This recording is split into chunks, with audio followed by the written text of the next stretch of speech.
Qu'entendons-nous par BFR? Le BFR est constitué des stocks, des créances clients, des autres créances ou autres actifs, des dettes fournisseurs, des autres dettes ou autres passifs. C'est une mesure d'analyse financière et non une mesure comptable. Il faut faire la distinction entre le BFR d'exploitation qui comprend les éléments se rapportant aux opérations de la société, c'est-à-dire les stocks, les créances clients et les dettes fournisseurs, et le BFR hors exploitation qui comprend les autres actifs et autres passifs. Cette mesure est cruciale pour l'analyse financière, la planification financière et la gestion opérationnelle de l'entreprise et de sa trésorerie. C'est un élément central dans le cadre d'une valorisation. En effet, il est fondamental de bien comprendre la variation du BFR considérée dans le cash flow qui est retenu pour le DCF. Les intérêts de cette analyse sont multiples. Tout d'abord, dans une optique de valorisation, le BFR est clé car directement relié au niveau du cash et il fera l'objet d'un ajustement dans la formule du prix. Dans cette optique, il sera aussi central pour le dimensionnement de la dette et des covenants bancaires dans le cadre d'un LBO. Nos analyses servent de base dans l'établissement du SPA qui s'appuie sur le rapport de due diligence financière lors de la rédaction des différentes clauses financières, notamment la clause sur le prix d'acquisition. Le BFR est alors capital pour l'ajustement de prix, où l'on viendra définir un BFR normatif à distinguer du BFR au closing.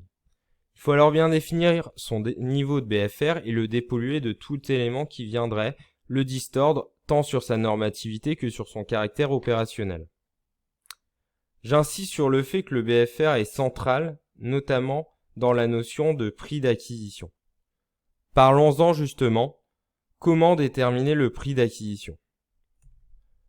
Le prix, c'est-à-dire la valeur de marché des capitaux propres, est égal à la valeur d'entreprise moins la valeur de la dette au closing. La dette nette est le reflet du BFR et les deux sont intimement liés. En effet, un BFR élevé signifie un niveau de cash inférieur et indirectement un niveau de dette plus élevé. La saisonnalité de l'activité induit une saisonnalité de la trésorerie et par conséquent du BFR. Sans mécanisme de prix, le BFR au closing aurait un impact significatif sur le prix et ne capturerait pas cette saisonnalité. L'ajustement de prix est clé pour permettre à l'acheteur et au vendeur de s'entendre.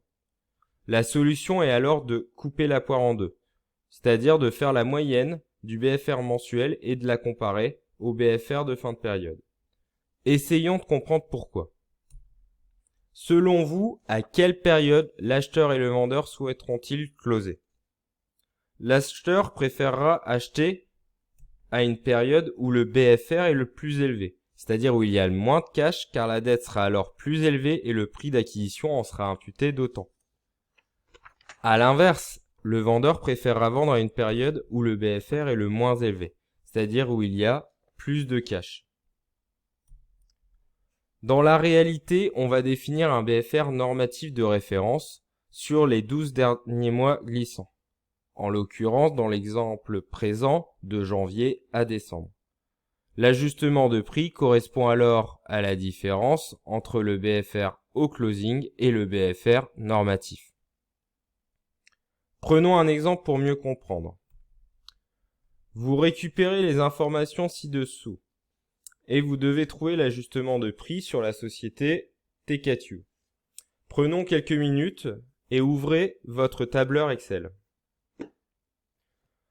Dans un premier temps, je vous propose cette correction. Vous allez ajuster le BFR pour en retirer les éléments de nature financière ou non opérationnelle. Vous retirez les dettes sur immobilisation pour leur caractère financier, c'est-à-dire assimilable à de la dette. Pour les comptes courants d'associés assimilables également à de la dette et les effets escomptés non échus. Vous faites alors la moyenne du BFR ajusté et obtenez 2710 €. La différence avec le BFR au closing, qui est de 3178 € vous donne alors votre ajustement de prix qui s'élève à 468 €.